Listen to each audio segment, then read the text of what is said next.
bu ñu dellusee ca If we return to the signs of Allah la ñu tuddee la and seek to view it through His divine name Ar-Rahman, its simplest interpretation, as perceived in the earthly realm, corresponds to what people generally express Ar-Rahman, the one who holds and dispenses mercy on earth.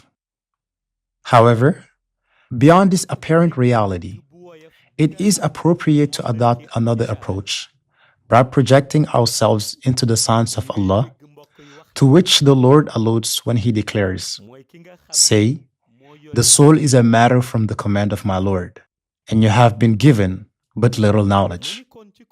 If we take the divine name Ar-Rahman and place it within the framework of the soul, an in-depth study reveals the existence of processes that govern the functioning of the human organism without affecting the soul. A human being comes into the world as a baby. Then, at a certain stage of development, begins to crawl before learning to stand. Subsequently, they take their first steps, acquire the ability to walk, and then reach adulthood. However, if Allah grants them a long life, they eventually enter the phase of old age. Thus, when we consider this process from the perspective of the divine name Ar-Rahman, we observe that certain mechanisms allow the human being to pass through youth before reaching old age. This cycle of gradual transformation, which rhythms human existence, fully aligns with the manifestation of divine mercy, Rahman. For the mercy that Allah instills in His creations, particularly among humans and jinn, motivates Allah to follow and accompany every moment of the human life process, so that it may have a harmonious beginning and evolution according to His supreme wisdom. The Lord has never abandoned man to himself. From the moment of conception in the mother's womb until birth, He grants him the air he breathes, regulates the process of his life, and ensures the proper functioning of his organism. He guides him through the various stages of his existence, from youth to maturity, until he becomes responsible for his actions. And when old age arrives, where his organs begin to lose their vigor, He still accompanies him until he reaches the point of needing a cane to walk. All of this stems from the manifestation of divine mercy. This is why Allah accompanies the human being throughout this process of transformation and evolution. However, if we focus on the distinction between what pertains to the body and what belongs to the soul, we notice that the process governing the organization and functioning of the human body does not affect the soul. Indeed, when the soul is breathed into the organism, it does not follow the evolution tied to the age of the human being. While the body undergoes the effects of time and traverses different phases, the soul remains unchanged in its profound nature. This is precisely why the human being follows the cycle of evolution mentioned earlier. They begin by crawling, learn to walk, reach maturity and responsibility, start a family, and eventually enter old age. At each stage, their body undergoes the transformations imposed by time. Take, for example, the foot of a young man capable of running long distances.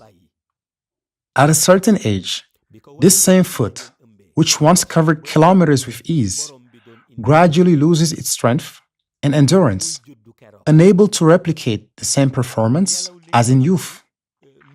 Thus, the human organism follows this process of transformation under the effect of the divine name Ar-Rahman. Similarly, the soul, at the moment of its insertion into the human organism, also follows a process of paramount importance. If we refer to the world of souls, ALAMUL ARWAH, we observe that each soul already has a framework where Allah has granted it both a spiritual presence and a physical presence. The framework defining the spiritual presence of the soul manifests at the moment when, in ALAMUL ARWAH, the Lord declared, Alastu bi rabbikum, am I not your Lord?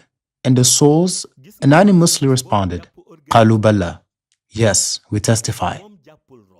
It was at this instant that the divine decree determined whether a soul would be that of a man or a woman, as well as the lifespan of the body, destined to host it in this worldly life. Thus, the spiritual presence of the soul was established from Alamul Arwah, long before its interaction with the physical body. This was the moment when the spiritual presence of the soul was sealed in the divine decree.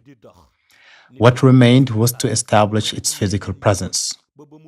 For the soul to have a corporeal existence in the human organism, Allah decreed a precise starting point, the beginning of creation in the mother's womb, a necessary formality. This process unfolds gradually until the divine reality inscribed under the name Ar-Rahman is fully manifested. The moment when the soul can be considered to have been effectively breathed into the human body corresponds to the completion of a 40-day period in the mother's womb. It is from this point that the former process, inscribed under the divine attribute of Ar-Rahman, reaches its completion. When the embryo has spent 40 days in its mother's womb, it then acquires a physical presence that attests to its existence as a living human being, a presence now certified and guaranteed by the divine decree. However, before this stage, the soul already existed in Alamul Arwah, but in the spiritual realm. Moreover, the divine decree also determined, in the spiritual realm, whether the soul would be destined to inhabit the body of a man or a woman. Still within the spiritual process, the lifespan of the human being who would host it was also decreed by Allah's will. However, before these elements were certified and guaranteed, it was necessary to wait for the formal point, marking the beginning of physical incarnation, to be reached in the mother's womb after 40 days. It is at this precise moment that these divine decrees are fully validated and sealed in earthly reality. This process resembles a pre-established formality in the ghaib world, the unseen, which then manifests in the earthly world. Everything is predetermined in the spiritual realm before the incarnation of the soul. As soon as this process begins under the guidance of the divine name Ar-Rahman, one begins to perceive the reality of their Lord. This perception varies according to the degree of spiritual intensity of each soul. The intensity of the soul at the moment of its infusion into the embryo is proportional to its spiritual presence before its Lord. This instant can thus be considered a pre-established testimony of the individual's spiritual destiny. Their proximity to their Lord, the one who will truly know their Lord, the one who will faithfully follow Him, and the one who will stray from Him. It is at this moment that the spiritual presence is certified and the degree of proximity to the Lord is determined. Now, once this certification is established,